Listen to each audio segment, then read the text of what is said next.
ಹಾ,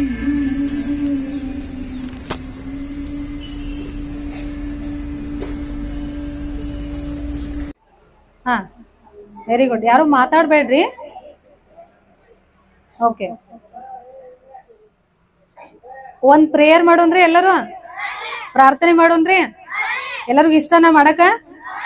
ಓಕೆ, ಪ್ರಾರ್ಥನೆ ಮಾಡೋಕ್ಕಿಂತ ಮುಂಚೆ ಅಂತಾರಾಷ್ಟ್ರೀಯ ಮಹಿಳಾ ದಿನಾಚರಣೆಯ ಅಂಗವಾಗಿ ಹಮ್ಮಿಕೊಂಡಿರುವಂತ ಈ ಒಂದು ಮಕ್ಕಳಿಗೆ ಯೋಗ ಧ್ಯಾನ ಕಾರ್ಯಕ್ರಮ, ಈ ಕಾರ್ಯಕ್ರಮದಲ್ಲಿ ನನಗೆ ಒಂದು ಅವಕಾಶ ಕೊಟ್ಟಂತಹ ಶಾಲೆಯ ಮುಖ್ಯೋಪಾಧ್ಯಾಯರಿಗೆ, ಗುರುಗಳಿಗೆ, ಗುರುಮಾತೆಯರಿಗೆ, ಹಾಗೆ ನಿಮಗೆ ಹೃತ್ಪೂರ್ವಕ ನಮನಗಳನ್ನ ತಿಳಿಸುತ್ತಾ ಪ್ರೇಯರ್ ಮಾಡೋಣ್ರಿ. Okay, thank you. Okay, start ಮಾಡೋಣ. ಎಲ್ಲರೂ ಕೇಳಿಸತಿ ದನಿ ರೀ? ಜಯ ದೇವಿ ಶಾರದೆ ವಿದ್ಯಾ ವಿಶಾರದೆ.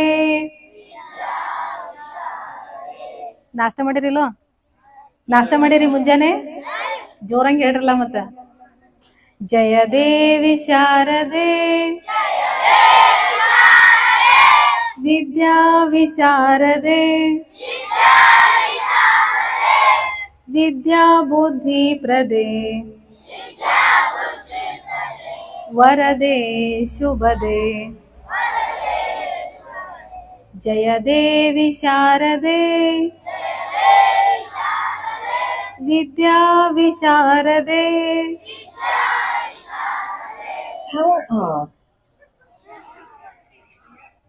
ಓಕೆ, ನನ್ ಧ್ವನಿ ಕೇಳಿಸ್ತತಿಲ್ಲ ಎಲ್ಲರಿಗೂ? ಲಾಸ್ಟ್ ಎಲ್ಲರೂ ಕೇಳಿಸ್ತತ್ಲ? Okay, no problem.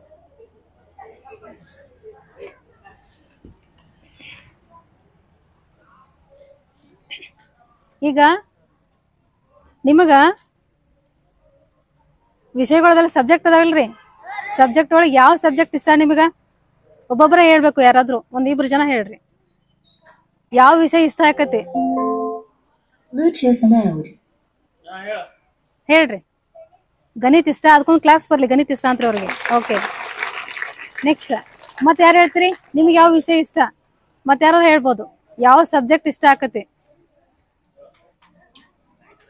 ಹೇಳ್ರಿ, ನೀವ್ ಹೇಳ್ರಿ. ಕನ್ನಡ ಗಣಿತ ಎರಡೂ ಇಷ್ಟ, ಅದಕ್ಕೊಂದು ಕ್ಲಾಪ್ಸ್ ಬರ್ಲಿ. ಹಾ, ಗಣಿತ ಇಷ್ಟ ರೀ? ನಿಜವಾಗ್ಲೂ ಇಷ್ಟನಾ? ಓಕೆ, ಕ್ಲಾಪ್ಸ್ ಬರ್ಲಿ. ಓಕೆ, ಮತ್ತೆ ಯಾರಾದ್ರು ಹೇಳ್ತೀರಿ? ಲಾಸ್ಟ್ ಯಾರಾದ್ರು ಹೇಳ್ತೀರಿ? ಹಾ, ಹೇಳ್ರಿ. ಗಣಿತ ಇಷ್ಟ. Okay, very nice, very nice.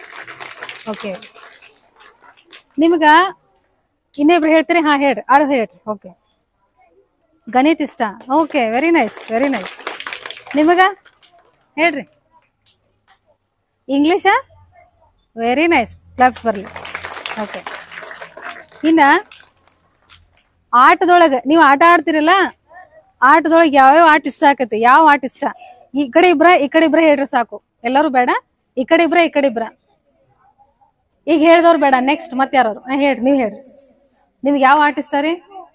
Kho kho ಇಷ್ಟ. Very nice. ಇನ್ನೊಬ್ರು ಹೇಳ್ರಿ. ಇನ್ನೊಬ್ರು ಹೇಳ್ರಿ. ಲಗೋರಿ ಇಷ್ಟ. Okay, very nice, thank you. ಈ ಕಡೆ ಕಬಡ್ಡಿ ಇಷ್ಟ. Very nice, very nice. Okay, okay. ನೀವು ಲಾಸ್ಟ್ ನೀವು ಹೇಳ್ರಿ. ಖೋಖೋ ಕಮದತಿ ಕದಿರ ಹೇಳ್ರಿ. ಹಾ, ಖೋಖೋ ಇಷ್ಟ. Very nice, very nice. Okay, ಈಗ ಏನ್ ನೀವ್ ಹೇಳ್ತೀರಿ? ಹೇಳ್ರಿ, ನಿಮ್ಗೆ ಯಾವ್ದು ಇಷ್ಟ? ಖೋಖೋ ಇಷ್ಟ. Very nice, very nice. Okay, okay, ಸಾಕು.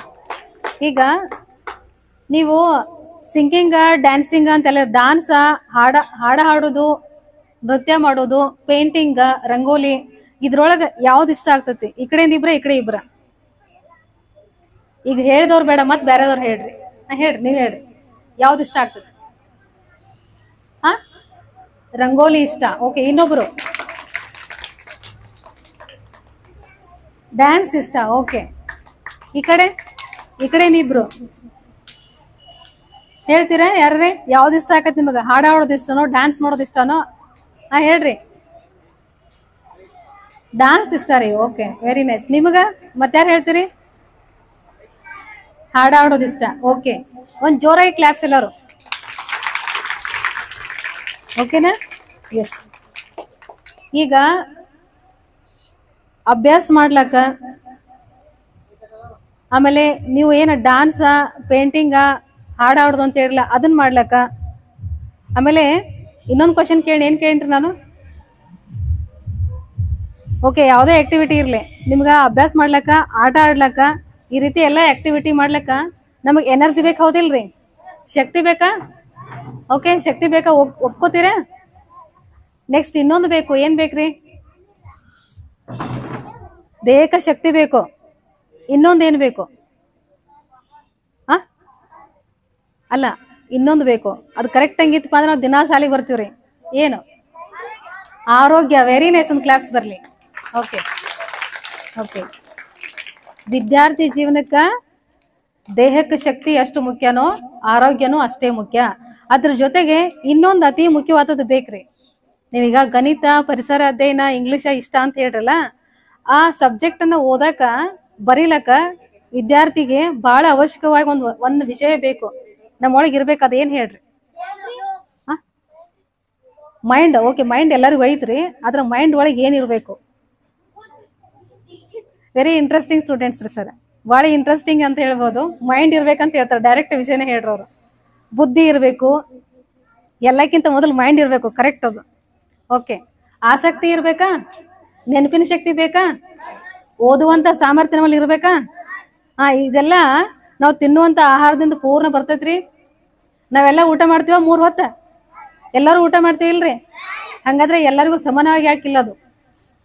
ಒಬ್ರಿಗೆ ಹೆಚ್ಚ ಐತಿ, ಒಬ್ರು ಕಮ್ಮಿ ಐತಿ, ಒಬ್ರು ಹೆಚ್ಚು ಮಾರ್ಕ್ಸ್ ತಗೋತೀರಿ, ಒಬ್ರು ಕಮ್ಮಿ ಮಾರ್ಕ್ಸ್ ತಗೋತೀರಿ. ಯಾಕೆ ಆತರ ಐತಿ? ಯಾಕೆ ಆತರ ಐತಪ್ಪ ಅಂತಂದ್ರೆ ನಮಗ ಎನರ್ಜಿ ಕೊರತೆ ಐತಿ. ಓಕೆ, ಆ ಎನರ್ಜಿನ ಯಾವ ರೀತಿ ತಗೊಳ್ಳೋದು? ಆಹಾರದಿಂದ ತಗೋತೀವಿ, ಆದ್ರೆ ಇನ್ನೊಂದು ತರಿಕ ಐತ್ರಿ. ಅದನ್ನ ಹೇಳ್ಕೊಳ್ರಿ ನಿಮ್ಗೆ ಇವತ್ತ. ಆ ಟೆಕ್ನಿಕ್ ಎಲ್ಲರೂ ಮಾಡ್ತಿರಲ್ಲ? ಒಂದು ಗೇಮ್ ಐತಿ, ಅದು ಮಾಡ್ತೀರಿ? Statue game. ಎಲ್ಲರೂ ರೆಡಿನಾ? ಸ್ಟ್ಯಾಚು ಗೇಮ್ ರೆಡಿನಾ ಎಲ್ಲರೂ?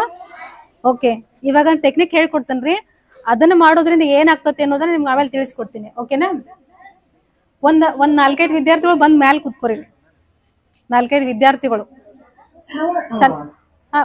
4 ಜನ ಅಷ್ಟೇ. 4 ಜನ, 4 ಜನ ಅಷ್ಟೇ ಕೊಡ್ರಿ.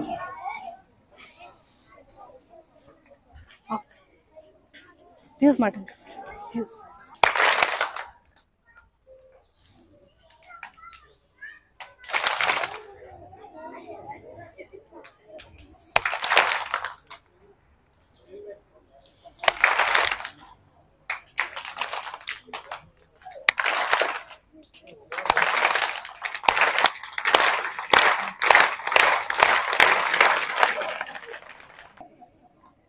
ಓಕೆ, ಕೆಳಗೆ ಇಟ್ಕೋರಿ ನಾರ್ಮಲ್ ಆಗಿ. ಇವ್ರು ಮಾಡತ್ತಾರ ನೋಡ್ರಿ, ಹಂಗಲ್ಲ, ಈ ರೀತಿ ಕೆಳಗೆ ಇಟ್ಕೊ.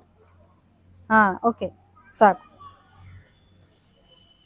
Close your ice. ನಿಧಾನವಾಗಿ ಕಣ್ ಮುಚ್ಚ್ರಿ. ಯಾರು 10 ನಿಮಿಷ ಕಣ್ ತೆಗಿಬಾರ್ದು. ಎಲ್ಲರೂ ನೀಟಾಗಿ ಕಣ್ ಮುಚ್ಚ್ರಿ. Close your eyes and don't open your eyes for 10 minutes.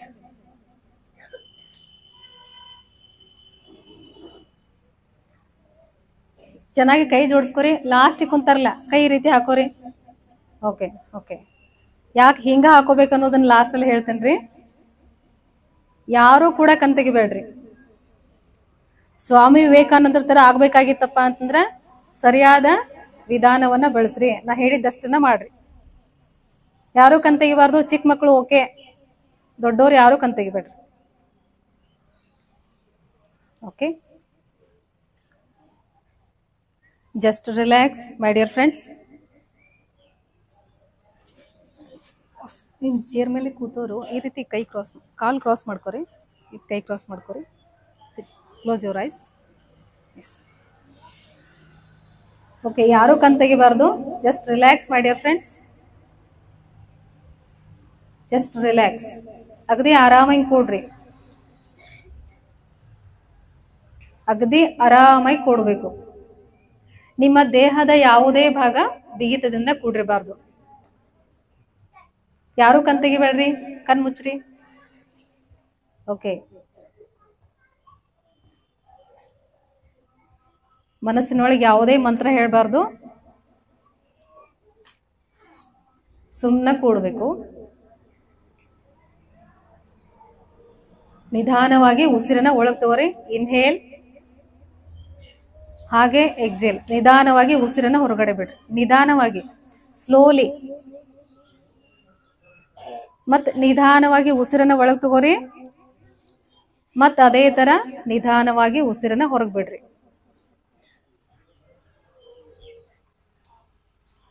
ಇನ್ನೊಂದ್ಸತಿ ನಿಧಾನವಾಗಿ ಉಸಿರನ್ನ ಒಳಗೆ ತಗೋರಿ, ಮತ್ತೆ ನಿಧಾನವಾಗಿ ಹೊರಗೆ ಬಿಡ್ರಿ. Okay, just com, just relax. ಯಾರು ಕಣ್ ತೆಗಿಬಾರ್ದು. ಸ್ಟ್ಯಾಚ್ಯೂ ಗೇಮ್ ಅಂತಂದ್ರೆ ಅಳಗ್ಯಾಡಬಾರ್ದು, ಕಣ್ ತೆಗಿಬಾರ್ದು. ನಿಮಗೆಲ್ಲ ಗೊತ್ತಲ್ಲ, ಸ್ಟ್ಯಾಚ್ಯೂ ಅಂದ್ರೆ ಅಳಗ್ಯಾಡಬಾರ್ದು. Okay, yes, very nice. ನಿಮ್ಮ ಉಸಿರಾಟವನ್ನ ಗಮನಿಸ್ರಿ.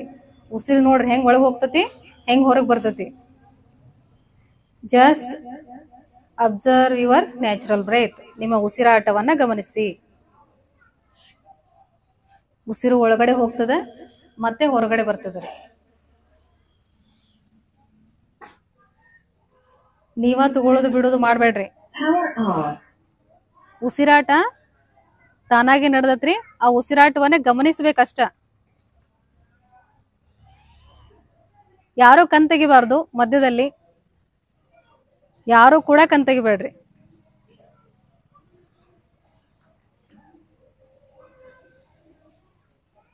ಕೇವಲ ಉಸಿರಾಟವನ್ನೇ ಗಮನಿಸಬೇಕು.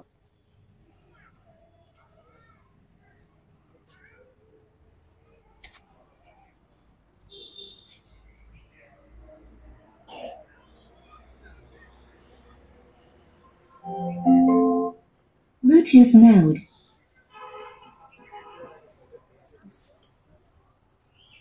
ಕೇವಲ ಉಸಿರಾಟವನ್ನು ಮಾತ್ರ ಗಮನಿಸಬೇಕು. ಯಾರು ಕೂಡ ಕಣ್ ತೆಗಿಬೇಡ್ರಿ. ಉಸಿರಾಟವನ್ನ ನಿರಂತರವಾಗಿ ಗಮನಿಸಬೇಕು.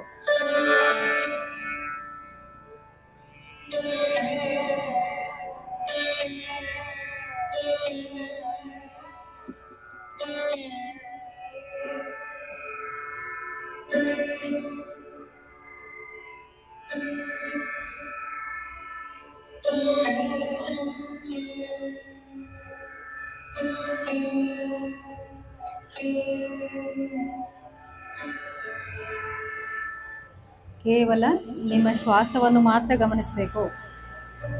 ಕಟ್ಟಿರುವಂತ ಕೈಯನ್ನು ಯಾರು ಬಿಡಿಸ್ಬೇಡ್ರಿ. ಹಂಗ ಕಣ್ಣು ತೆಗಿಬೇಡ್ರಿ. ನಿಮಗ್ ಕರೆಕ್ಟ್ ಆಗಿ ಧ್ಯಾನದ ಅನುಭವ ಸಿಗ್ಬೇಕಪ್ಪ ಅಂತಂದ್ರೆ ಕಣ್ ಮುಚ್ಚಿ ನಿಮ್ಮ ಉಸಿರಾಟವನ್ನೇ ಗಮನಿಸಿ. ದೊಡ್ಡ ಮಕ್ಕಳಿಗೆ ಇದು ಸರಿಯಾಗಿ ಅರ್ಥ ಆಗ್ತೈತಿ. ನೀವು ಅದನ್ನ ಫಾಲೋ ಮಾಡ್ರಿ.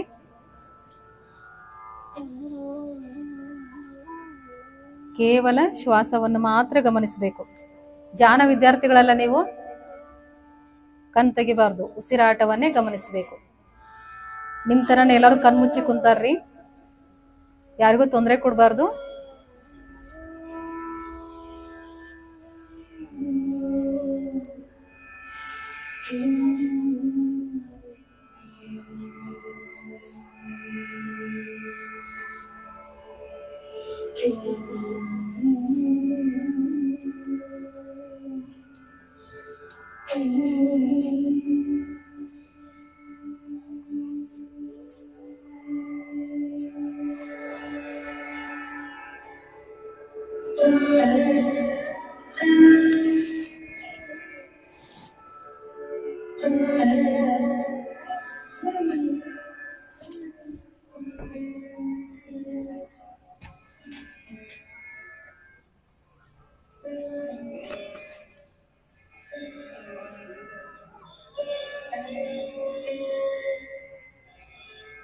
ಕೇವಲ ಶ್ವಾಸವನ್ನು ಅಷ್ಟೇ ಗಮನಿಸಬೇಕು.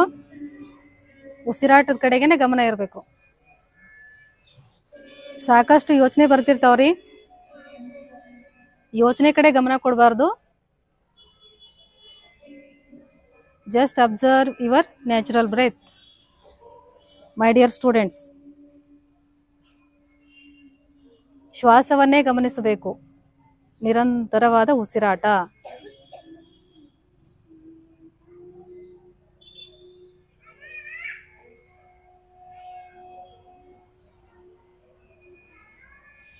ಶ್ವಾಸವನ್ನ ಗಮನಿಸ್ತಾ ಇದ್ರೆ ನಿಮ್ಮ ಮೆದುಳಿನ ಬೆಳವಣಿಗೆ ಆಗ್ತದ, ಜ್ಞಾಪಕ ಶಕ್ತಿ ಬರ್ತದ. ನಿಮಗೆ ಇಷ್ಟವಾದಂತ ವಿಷಯ, ಇಷ್ಟ ಇಲ್ಲದೆ ಇರ್ತಕ್ಕಂಥ ವಿಷಯ ಎಲ್ಲದರಲ್ಲೂ ಒಳ್ಳೆ ಮಾರ್ಕ್ಸ್ ಅನ್ನ ತೆಗಿಬಹುದು. ಎರಡು ಕೈ ಜೋಡಿಸ್ಕೊರಿ, ಕೈ ಬೆರಳನ್ನ ಜೋಡಿಸ್ಕೊರಿ, ಒಂದ್ರೊಳಗೊಂದ ಕೈ ಕಟ್ಟೋದಲ್ಲ, ಈ ರೀತಿ ಜೋಡಿಸ್ಕೊರಿ. ಓಕೆ,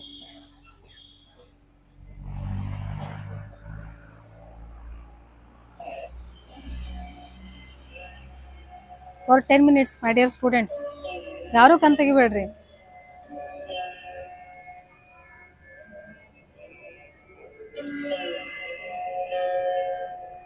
ಯಾರು ಕಣ್ ತೆಗಿಬಾರ್ದು.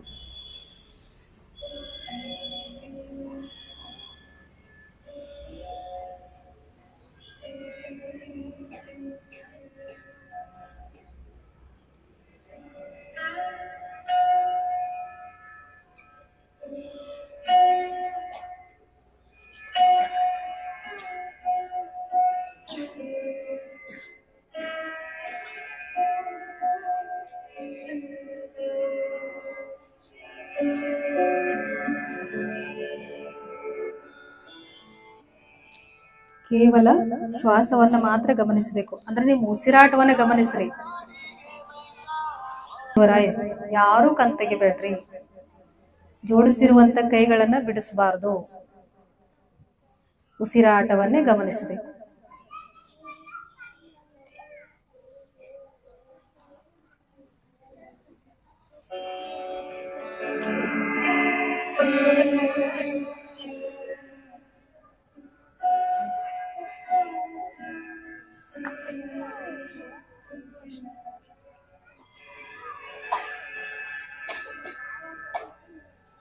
Power off.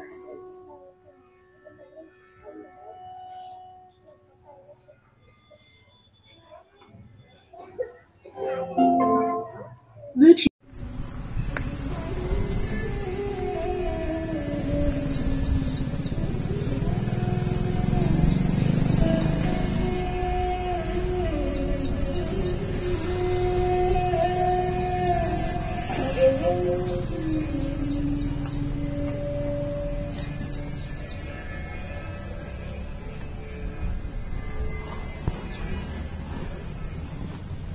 Don't open your eyes for 5 minutes. Only observe your natural breath. ಉಸಿರಾಟವನ್ನೇ ಗಮನಿಸಿ.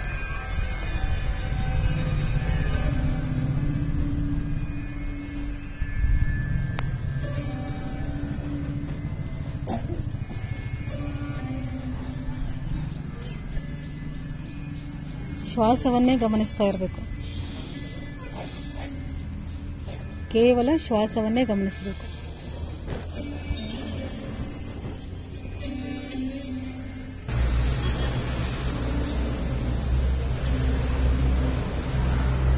ಯಾರು ಕಣ್ ತೆಗಿಬೇಡ್ರಿ. ಇನ್ನೊಂದು ಸ್ವಲ್ಪ ಸಮಯ ಅಷ್ಟೇ.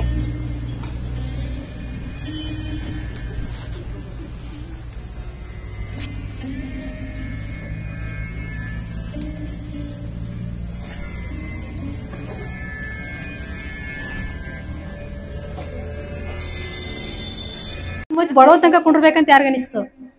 ಒಂದು ಕ್ಲಾಪ್ಸ್ ಬರ್ಲಿ ಜೋರಾಗಿ.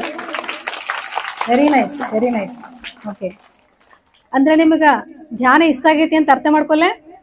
ಧ್ಯಾನ ಇಷ್ಟ ಆಯ್ತ್ರಿ? ಮೆಡಿಟೇಷನ್ ಇಷ್ಟ ಆಯ್ತಾ? Yes or no? ಜೋರಾಗಿ ಹೇಳ್ರಿ, ಎಸ್ ಆರ್ ನೋ? ಇಷ್ಟ ಆಯ್ತಾ? ಎಷ್ಟೊತ್ತು ಕೂಡ್ತೀರಿ? ಎಷ್ಟೊತ್ತು ಕೂಡ್ತೀರಿ? 10 ನಿಮಿಷ.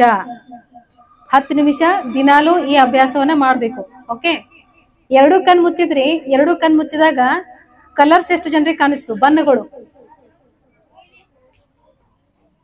ಬಿಳಿದ ಇರ್ಲಿ, ನೀಲಿನೇ ಇರ್ಲಿ, ಕಪ್ಪ ಇರ್ಲಿ, ಗುಲಾಬಿ, ಹಸಿರು ಬಣ್ಣಗಳು ಎಷ್ಟು ಜನರಿಗೆ ಕಾಣಿಸಿದ್ವಾ? ಬಿಸ್ಲಾಕ್ ಕೂತವ್ರು ಬೇಡ, ಯಾಕಂದ್ರೆ ಸ್ವಲ್ಪ ಕಲರ್ಸ್ ಕಾಣಿಸೋದು ಸಹಜನ ಬಿಸ್ಲಾಕ್ ಕೂತವ್ರಿಗೆ. Okay, yes, very nice. Claps, claps. Okay okay, ಕೈ ಕೆಳಗೆ ಬಿಡ್ರಿ. Okay okay, next back pain ಎಷ್ಟು ಜನರಿಗೆ ಬಂತ್ರಿ? ಬ್ಯಾಕ್ ಪೇನ್, ಬೆನ್ನು ನೋವು ಎಷ್ಟು ಜನರಿಗೆ ಬಂತು? ಇಬ್ಬರಿಗೆ. ಓಕೆ, ಒಬ್ಬರಿಗೆ. Okay, very nice. ಎಸ್, ಕೈ ಎರಡು ಈ ರೀತಿ ಜೋಡಿಸ್ಕೊಂಡಿದ್ರಿ, ಕೈ ಗಟ್ಟಂಗ್ ಹಿಡ್ಕೊಂಡಂಗೆ ಯಾರಿಗಾಗಿತ್ತು? ಒಟ್ಟ ಬಿಡ್ಸಕ್ ಆಗೋತ್ತಾಗಿತ್ತು, ಯಾರಿಗಾಗಿತ್ರಿ? ಸುಳ್ಳು ಹೇಳ್ಬಿಡ್ರೆ ಕರೆ ಹೇಳ್ಬೇಕು, ಕರೆನ ಹೇಳ್ಬೇಕು. Okay, yes, thank you. ಅಂಗೈ ಬಿಸಿ ಆದಂಗಾಗಿತ್ರಿ ಯಾರಿಗಾರೆ? ಆಗಿತ್ತಾ? ಎಷ್ಟ್ ಜನರಿಗೆ ಆಗಿತ್ತು ಕೈ ಹತ್ರಿ? Okay, very nice, very nice. ಒಂದ್ ಚಪ್ಪಾಳೆ ಬರ್ಲಿ, ಟೋಟಲ್ ಆಗಿ ಒಂದ್ ಚಪ್ಪಾಳೆ ಬರ್ಲಿ. Okay, thank you. ನಾ ಯಾಕೆ ಇಷ್ಟೆಲ್ಲ ಕೇಳಿ ಗೊತ್ತನ್ರಿ? ಧ್ಯಾನಕ್ಕೆ ಕುಂತಾಗ ನೀವ್ ಎರಡು ಕಣ್ ಮುಚ್ಚಿ ಕೈಯನ್ನ ಈ ರೀತಿ ಕ್ರಾಸ್ ಮಾಡ್ಕೊಂಡು ಯಾವ್ದು ಕಿವಿ ಮೇಲೆ ಶಬ್ದ ಬೀಳಬಾರ್ದು ಅಂತ ಒಂದು ಮ್ಯೂಸಿಕ್ ಹಾಕಿತ್ತು. ಮ್ಯೂಸಿಕ್ ಕೇಳಿಸ್ಕೊಂತ ಉಸಿರಾಟ ಕಡೆ ಗಮನ ಕೊಟ್ರಿಪಾ ಅಂತಂದ್ರ ಎನರ್ಜಿ ಅನ್ನೋದು ನಮ್ಮ ದೇಹದೊಳಗ ಜಾಸ್ತಿ ಪ್ರಮಾಣದಾಗ ಬರ್ತೈತ್ರಿ, ಕಾಸ್ಮಿಕ್ ಎನರ್ಜಿ. ಓಕೆನಾ? ಆ ಕಾಸ್ಮಿಕ್ ಎನರ್ಜಿ ಬರಕ್ ಸ್ಟಾರ್ಟ್ ಆಗೋಣ ಏನಾಗ್ತೈತಿ ಅಂದ್ರ ನಮ್ ಕಾಲ್ ಜುಮ್ ಬರ್ತೈತ್ರಿ, ಶರೀರದಾಗ ನೋವು ಬರ್ತಾವು, ಆಮೇಲೆ ಬೇರೆ ಬೇರೆ ಕಲರ್ಸ್ ಕಾಣಿಸ್ತತಿ. ಓಕೆನಾ? ಅದರಿಂದನೇ ಇಷ್ಟೆಲ್ಲ ಆಗುದು. ಜಾಸ್ತಿ ಹೊತ್ತು ಕುಂಡ್ರಬೇಕಂತ ಅನ್ಸೋದು ಆ ಒಂದು ಕಾಸ್ಮಿಕ್ ಎನರ್ಜಿಯಿಂದನ ರೀ. ಓಕೆ, ಸೊ ಈ ಧ್ಯಾನವನ್ನ ನಾವು ಪ್ರತಿದಿನ 10 ನಿಮಿಷ, ಮುಂಜಾನೆ 10 ನಿಮಿಷ, ಸಂಜೆಗೆ 10 ನಿಮಿಷ ಮಾಡೋದ್ರಿಂದ ಏನಾಗ್ತದಪ್ಪ ಅಂದ್ರ, ಇಂಟ್ರೆಸ್ಟ್ ಐತೆ ಕೇಳಕ್ ಯಾರಿಗಾರೆ? ಧ್ಯಾನ ಮಾಡೋದ್ರಿಂದ ಏನಾಗ್ತತ್ರಿ ಅಂತ ಯಾರ ಕೇಳ್ತೀರ? Any questions? ನನ್ ಮಾತು ಅರ್ಥ ಆಗತ್ತವ್ರಿ? ನಾ ಹೇಳೋದು ತಿಳಿಲತ್ತತಿ ಎಲ್ಲರಿಗೂ? ಧ್ಯಾನ ಮಾಡೋದ್ರಿಂದ ಏನಾಗ್ತತಿ ಅಂತ ಯಾರಾದ್ರೂ ಕೇಳ್ಬೋದಾ? ಯಾರಾದ್ರೂ ಕೇಳ್ತೀರಿ? ಯಾರು ಕೇಳ್ತೀರಿ? ಯಾರು ಒಬ್ರು ಎಂತ್ರಿ ಕೇಳ್ರಿ, ಏನಾಗ್ತತಿ ಧ್ಯಾನ ಮಾಡೋದ್ರಿಂದ ಅಂತ ಕೇಳ್ರಲ್ಲ, ಕೇಳ್ರಿ. ಧ್ಯಾನ ಮಾಡೋದ್ರಿಂದ ಏನಾಗ್ತತಿ? ಓಕೆ, ಧ್ಯಾನ ಮಾಡೋದ್ರಿಂದ ಏನಾಗ್ತದಪ್ಪ ಅಂತಂದ್ರ ನಮ್ಮ ಆರೋಗ್ಯ ಸರಿಯಾಗಿರ್ತೈತ್ರಿ. ಓಕೆನಾ? ಏನ್ ಫಸ್ಟ್ ಪಾಯಿಂಟ್ ಏನ್ ಹೇಳ್ರಿ? ಆರೋಗ್ಯ ಸರಿಯಾಗಿರ್ತೈತಿ. ನೆಕ್ಸ್ಟ್ ಪಾಯಿಂಟ್ ಏನಪ್ಪಾ ಅಂದ್ರ ನೆನಪಿನ ಶಕ್ತಿ ವೃದ್ಧಿ ಆಕತ್ರಿ, ನಮ್ಮ ನೆನಪಿನ ಶಕ್ತಿ ಜಾಸ್ತಿ ಆಕತಿ. ಆಮೇಲೆ 1 ತಾಸು ನಾವು ಸ್ಟಡಿ ಮಾಡಿದ್ವಿಪ್ಪ ಅಂದ್ರೆ ನಮ್ಗೆ ಸಾಕು ಅನಿಸ್ತಿರ್ತೈತಿ. ಹೌದಾ? ಇದು ಹಿಂದ್ ಕುಂತಾರಲ್ಲ ದೊಡ್ಡ ಸ್ಟೂಡೆಂಟ್ಸ್, ಸ್ವಲ್ಪ ಹೊತ್ತು ಜಾಸ್ತಿ ಸ್ಟಡಿ ಮಾಡೋಣ ಸಾಕು ಅಂತ ಅನಿಸ್ತಿರ್ತೈತಿ, ಆಸಕ್ತಿ ಕಡಿಮೆ ಆಗಿರ್ತೈತಿ. ಹೌದಾ? ಅದು ಇನ್ಕ್ರೀಸ್ ಆಗ್ತೈತ್ರಿ. ಜಾಸ್ತಿ ಓದ್ಬೇಕು ಅಂತ ಅನಿಸ್ತೈತಿ, ಜ್ಞಾಪಕ ಶಕ್ತಿ ಹೆಚ್ಚಾಕತ್ರಿ, ನೆನಪಿನ ಶಕ್ತಿ ಹೆಚ್ಚಾಕತಿ. ಆಮೇಲೆ ನೀವು ಎಲ್ಲಾ ರೀತಿಯ ಆಟಗಳನ್ನ ಆರಾಮಾಗಿ ಆಡ್ಬೋದು. ಎನರ್ಜಿ ಲೆವೆಲ್ ನಿಮ್ಗೆ ಡೌನ್ ಆಗಂಗಿಲ್ಲ. ಎಷ್ಟ ಆಟ ಆಡ್ರು ಸುಸ್ತಾಗಂಗಿಲ್ಲ, ಎಷ್ಟ ಡಾನ್ಸ್ ಮಾಡ್ರು ಸುಸ್ತಾಗಂಗಿಲ್ಲ. ಓಕೆನಾ? ನನ್ ಕಡೆ ನೋಡ್ರಿ. ಓಕೆ, ಸೊ ಇಷ್ಟೆಲ್ಲ ಆಕತ್ರಿ. ಆಮೇಲೆ ನಿಮ್ಗ 100% ಅಟೆಂಡೆನ್ಸ್ ಬೇಕು ಅಂತ ಅನ್ಸುತ್ತೆ ಎಲ್ಲರಿಗೂ? ಒಂದು ದಿವಸ ಸಾಲಿ ತಪ್ಪಿಸ್ಬಾರ್ದು ನಾನು, ನಂಗೆ ಪೂರ್ತಿ ಅಟೆಂಡೆನ್ಸ್ ಬೇಕಂತ ಎಲ್ಲರಿಗೂ ಅನಿಸ್ತದೆ. ಹೌದಿಲ್ರಿ? ಆ ರೀತಿ ಅಟೆಂಡೆನ್ಸ್ ಎಲ್ಲ ಯಾರಿಗ ಬೇಕು? ಕೈ ಎತ್ರಿ. ಎಲ್ಲರಿಗೂ ಬೇಕಾ? 100ಕ್ಕೆ 100 ಅಟೆಂಡೆನ್ಸ್ ಎಲ್ಲರಿಗೂ ಬೇಕಾ? ಅಟೆಂಡೆನ್ಸ್ 100ಕ್ಕೆ 100 ಬೇಕಾಗಿತ್ತಪ್ಪ ಅಂದ್ರೆ ದಿನಾಲು ಎಲ್ಲರೂ ಧ್ಯಾನ ಮಾಡ್ತೀರಿ? ಎಲ್ಲರೂ ಮಾಡ್ತೀರಿ? ಆರೋಗ್ಯ ಬೇಕಾ? ಜ್ಞಾಪಕ ಶಕ್ತಿ ಬೇಕಾ? ನೆನಪಿನ ಶಕ್ತಿ ಬೇಕಾ? ಏನ್ ಮಾಡ್ತೀರಿ ದಿನಾಲು ಅಂತ? ಯೋಗ, ಪ್ರಾಣಾಯಾಮ, ಸರಿಯಾದ ಊಟ, ನಿದ್ರೆ ಜೊತೆಗೆ ಧ್ಯಾನವನ್ನು ಕೂಡ ಮಾಡ್ಬೇಕು. ಓಕೆನಾ? ಎಸ್, ಇಷ್ಟ ಆಯ್ತು ಅಂತ ಹೇಳ್ರಿ. ಧ್ಯಾನ ಇಷ್ಟ ಆಯ್ತು, ಧ್ಯಾನ ಹೆಂಗ್ ಮಾಡ್ಬೇಕು ಅಂತ ತಿಳ್ಕೊಂಡ್ರಿ, ಧ್ಯಾನ ಮಾಡೋದ್ರಿಂದ ಏನಾಗ್ತತಿ ಅನ್ನೋದನ್ನು ಸಹ ಕಲ್ತ್ಕೊಂಡ್ರಿ. ಇಷ್ಟು ಸಾಕ ಮಾಹಿತಿ? ಏನಾದ್ರು ಕ್ವಶನ್ಸ್ ಐತಿ ಯಾರಿಗಾರೆ? ಏನಾರ ಕೇಳ್ಬೋದಾ? Okay, thank you. ಅಪ್ಪಿ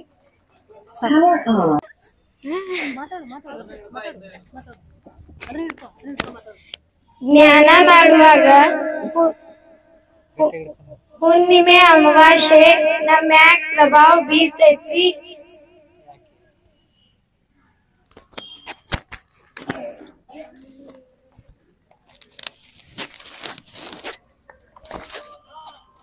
ಓಕೆ,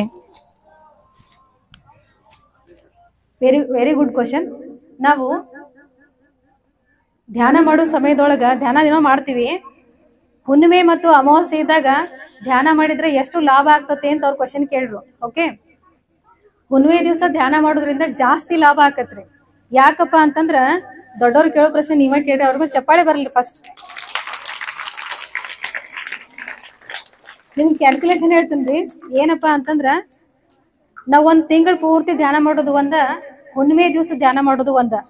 ಅಂದ್ರ ಪ್ರತಿ ದಿವಸ ನಾವು ಧ್ಯಾನ ಮಾಡಿದಾಗ ಎಷ್ಟು ಎನರ್ಜಿ ಪಡ್ಕೋತೀವಲ್ಲ, ಹುಣ್ಣಿಮೆ ದಿವಸ ನೀವು 3 ಗಂಟೆ ಬೇಡ 1 ಗಂಟೆ ನಿಮ್ಮ ವಯಸ್ಸಿಗೆ ಅನುಗುಣವಾಗಿ ಧ್ಯಾನ ಮಾಡ್ರಿ ಅಂತಂದ್ರ ಒಂದು ತಿಂಗಳ ಎನರ್ಜಿ ಎಲ್ಲ ಒಂದ ದಿವಸದಾಗ ಬರ್ತೈತಿ. ಓಕೆನಾ? ಅಮಾವಾಸ್ಯೆ ದಿವಸ ಸಹಿತ ನೀವು ಧ್ಯಾನ ಮಾಡ್ರಿ ಅಂದ್ರೆ ಅಷ್ಟೇ ಎನರ್ಜಿ ಬರ್ತೈತಿ. ನಮ್ಮೇಲೆ ಪರಿಣಾಮ ಜಾಸ್ತಿ ಬೀರ್ತೈತ್ರಿ.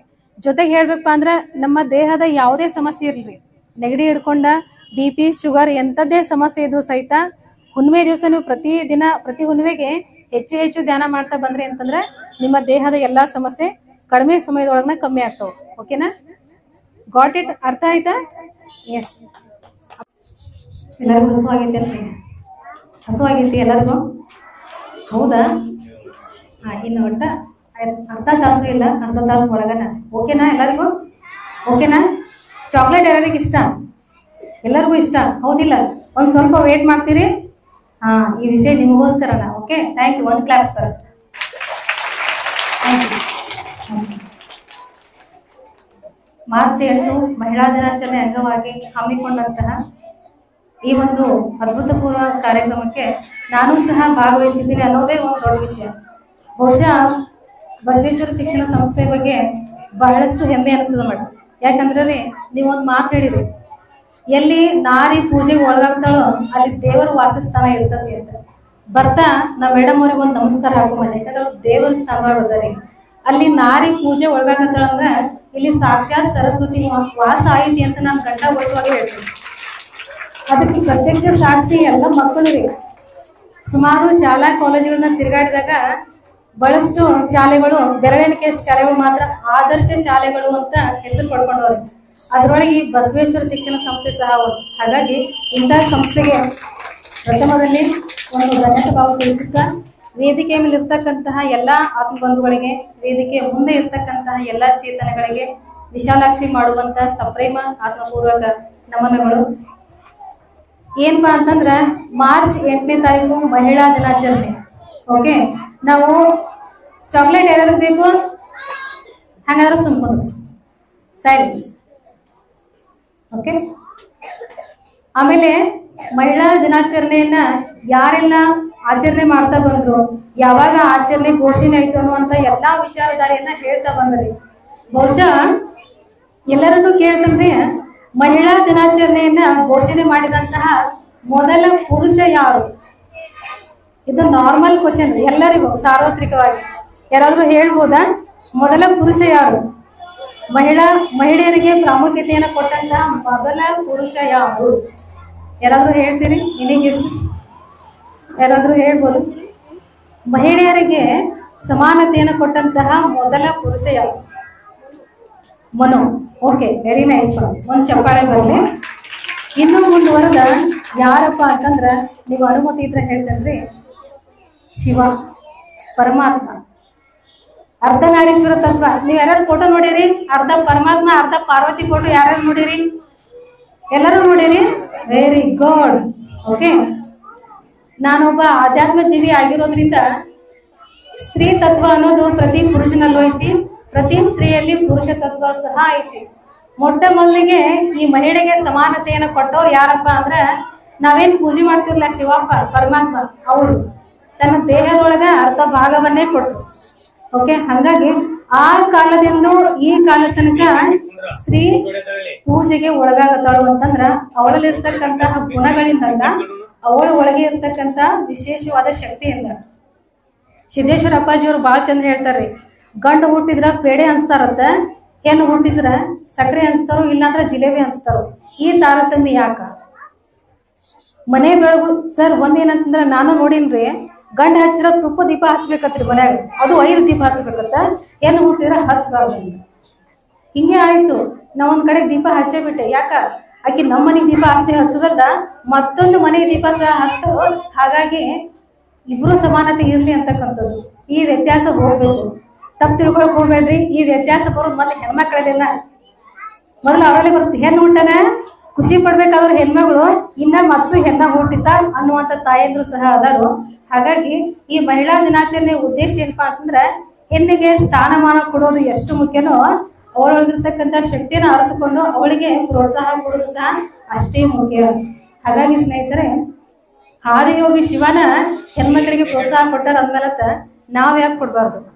ನಮ್ಮೊಳಗೆ ಇರ್ತಕ್ಕಂತ ಸ್ತ್ರೀ ತತ್ವನ ಡಿವೈನ್ ಫೆಮಿನನ್ ಎನರ್ಜಿ ಅಂತ ಹೇಳ್ತೀವಿ ನಾವು. ಸ್ಪಿರಿಚುವಲ್ ಭಾಷೆ ಒಳಗ ಡಿವೈನ್ ಫೆಮಿನನ್ ಎನರ್ಜಿ. ನೀವು ಸ್ವಲ್ಪ ಮೆಡಿಟೇಷನ್ ಮಾಡ್ತಾ ಬಂದ್ರಿ ಅಂತಂದ್ರೆ ಗೊತ್ತಾಗ್ತತಿ. ಅಂದ್ರ ಪ್ರತಿ ಪುರುಷನಲ್ಲಿ ಸ್ತ್ರೀ ತತ್ವ ಅನ್ನೋದೈತ್ರಿ. ಅದು ಯಾವ ರೂಪದಾಗ ಐತಪ್ಪ ಅಂದ್ರೆ ಕರುಣೆ ರೂಪದಾಗ ಐತ್ರಿ, ವಾತ್ಸಲ್ಯ ರೂಪದೊಳಗೈತಿ, ಯಾರಿಗೆ ಏನಾದ್ರೂ ಮಾಡ್ಬೇಕನ್ನುವಂತ ಉದಾರತೆ ಒಳಗೈತ್ರಿ. ಇಂತಹ ಕ್ವಾಲಿಟೀಸ್ಗೆ ನಾವು ಡಿವೈನ್ ಫೆಮಿನನ್ ಎನರ್ಜಿ ಅಂತ ಕರಿತೀವಿ. ಆ ಹೆಣ್ಮಕ್ಳೊಳಗಂತೂ ಅದು ಉದಾರವಾಗಿ ಇರ್ತತಿ. ಹೆಣ್ಮಕ್ಳಿಗೆ 3 ಪಟ್ಟು ಶಕ್ತಿ ಜಾಸ್ತಿ ರೀ. ಯಾಕಪ್ಪ ಅಂದ್ರೆ ಅಕ್ಕಿ ಇನ್ನೊಂದು ಜೀವಿಗೆ ಜನ್ಮವನ್ನು ಕೊಡುವಷ್ಟು ಶಕ್ತಿ ಅಕ್ಕಿಗೆ ಇರ್ತತಿ. ಇನ್ನೊಂದು ಬಾಡಿ ರೆಡಿ ಆಗ್ತತಿ ತಾಯಿ ಗರ್ಭದೊಳಗ. ಇಡೀ ವಿಶ್ವದೊಳಗನ ಮನುಷ್ಯನ ಬೆದಲು ರೆಡಿ ಆಗುವಂತ ಫ್ಯಾಕ್ಟ್ರಿ ಯಾವ್ದಾರ ಐತಪ್ಪ ಅಂದ್ರೆ ತಾಯಿ ಗರ್ಭ ರೀ. ಬೇರೆ ಯಾವ ಫ್ಯಾಕ್ಟ್ರಿ ರೆಡಿ ಆಗಿಲ್ಲ ಅದು. ಹಂಗಾಗಿ ಸ್ತ್ರೀ ಪೂಜೆಗೆ ಒಳಗಾಗುವಂತಹ ಮೂರ್ತಿ. ಮಾರ್ಚ್ 8ನೇ ತಾರೀಕಟ್ಟ ಸ್ತ್ರೀ ಪೂಜೆಗೆ ಒಳಗಾಗೋದು. ಮಾರ್ಚ್ 9ನೇ ತಾರೀಕು ಮತ್ತೆ ನೆಗ್ಲೆಕ್ಟ್ ಆಗೋದು ಬೇಡ. ಈಗ ಅಷ್ಟೇ ಸರ್ ಅವರು ಹೇಳಿದಾಗೆ 365 ದಿವಸ 24 ಗಂಟೆ ಸ್ತ್ರೀ ಬಗ್ಗೆ ಒಳ್ಳೆ ಆಲೋಚನೆ ಇರ್ಲಿ. ಹಂಗೆ ಸ್ತ್ರೀಯರಿಗೆ ಒಂದು ಕಿವು ಮಾತು ಹೇಳ್ತಾನೆ. ಏನಪ್ಪಾ ಅಂತಂದ್ರ ನಮಗ ಎಲ್ಲಾ ರೀತಿ ಪ್ರೋತ್ಸಾಹ ಕೊಟ್ಟರು ನಾವು ಬಾಳ ಮುಂದ್ ತರಾತಾರ ಅಂತ ಹೇಳಿ ಬಾಳ ಮ್ಯಾಲ ಉಪ್ಪುದ್ ಬೇಡ್ರಿ. ಯಾಕಂದ್ರ ಅವ್ರು ಇರ್ಲಿಕ್ಕೆ ನಾವು ಇಲ್ಲ, ಪುರುಷರು ಇಲ್ಲದೆ ಇದ್ರೆ ನಾವಿಲ್ಲ. ಈಗಷ್ಟೇ ಎಲ್ಲರೂ ಹೇಳ್ಕೊಂಬಂದ್ರು ಯಶಸ್ವಿ ಸ್ತ್ರೀ ಹಿಂದೆ ಪುರುಷ ಸಹ ಇರ್ತಾರಂತ. ಅದಕ್ಕೆ ಬೆಸ್ಟ್ ಎಕ್ಸಾಂಪಲ್ ಯಾರಪ್ಪ ಅಂದ್ರೆ ಪಾರ್ವತಿ ಮತ್ತು ಪರಮೇಶ್ವರ. ಓಕೆ, ಆದಿಯೋಗಿನ ತನ್ನ ಹೆಂಡತಿಗೆ ಶರೀರದಾಗ ಅರ್ಧ ಭಾಗ ಕೊಟ್ಟಾರೆ. ಅದೇ ತರಹ ನಾನು ಯಾಕೆ ಈ ಮಾತನ್ನ ಹೇಳತ್ತಪ್ಪ ಅಂದ್ರೆ ಇದು ಮಕ್ಕಳಿಗೆ ಹೇಳುವಂತ ವಿಷಯ ಇಲ್ಲ, ನಾವು ತಿಳ್ಕೊಳ್ಳೋದ್ರಿ. ಮುಂದೆ ಬರ್ತಿರ್ತಕ್ಕಂಥ ಪೀಳಿಗೆಗೆ ಆ ವಿಷಯವನ್ನ ತಿಳಿಸಲ್ರಿ. ಹಂಗಾಗಿ ಕ್ಲಾರಾ ಜೇಟ್ ಅಂತಕ್ಕಂಥ ಮಹಿಳೆ ಮೊದಲು ಈ ಮಹಿಳಾ ಹಕ್ಕುಗಳಿಗಾಗಿ ಹೋರಾಡಿದಂತ ಮಹಿಳೆ. ಡೆನ್ಮಾರ್ಕ್ನಾಗ ಇದ್ದಂತಹ ಕ್ಲಾರಾ ಜೇಟ್ ಅನ್ನುವಂತ ಮಹಿಳೆ ಹೆಣ್ಮಕ್ಳ ರಾಜಕೀಯ, ಆರ್ಥಿಕ, ಸಾಮಾಜಿಕ ಸಮಾನತೆಗಾಗಿ ಹೋರಾಡಿದ್ಲು.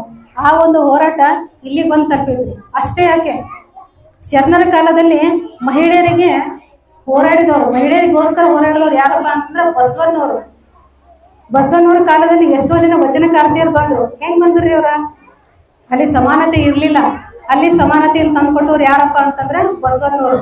ಅಷ್ಟೇ ಯಾಕೆ, ವೇದಗಳ ಕಾಲದಲ್ಲಿ, ಉಪನಿಷತ್ತಿನ ಕಾಲದಲ್ಲಿ ವಾಚಕ್ಲು ಋಷಿ ಅನ್ನುವಂತ ತಂದೆಯ ಮಗಳು ಗಾರ್ಗಿ ವಾಚಕ್ನವಿ